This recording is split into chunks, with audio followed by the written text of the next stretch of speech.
ako'y kulang. Mga salita nila tila kutsilyong matalim, ngumingiti sa harap pero sa likod may hatol. Akala mo'y banal pero puso'y magulo. Sino ba ang tunay na nakakakita? Hindi ang mata ng tao, kundi ang Diyos Ama.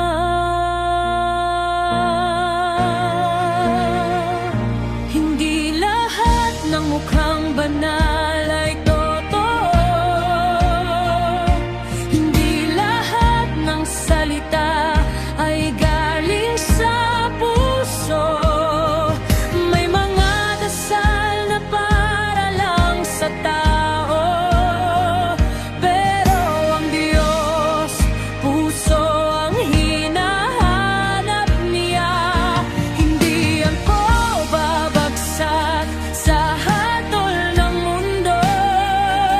Diyos ang hukom ko, hindi ang tao.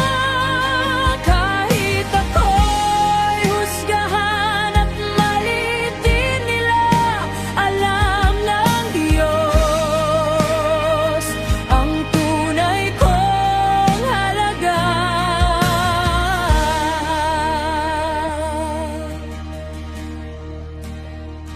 May mga banalan sa salita, pero sa gawa kulang sa awa. Pinipili ang papuri ng tao kesa sa tahimik na paglilingkod sa totoo.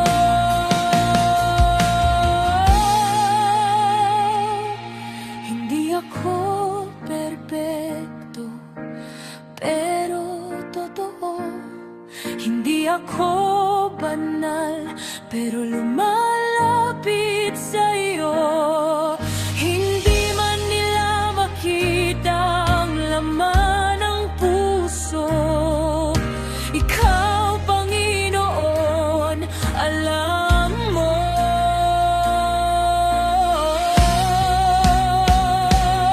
Ang tao ay tumitingin sa panlabas na anyo, ngunit ang Panginoon ay tumitingin sa puso.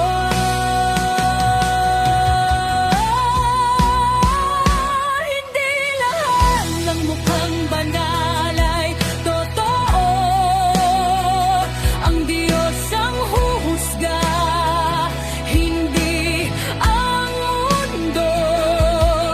At sa kabila ng lahat ng paninira, katotohanan niya ang mananatili. Hindi sa paningin ng tao ang halaga ko, kundi sa mata ng Diyos na nakakakita ng puso.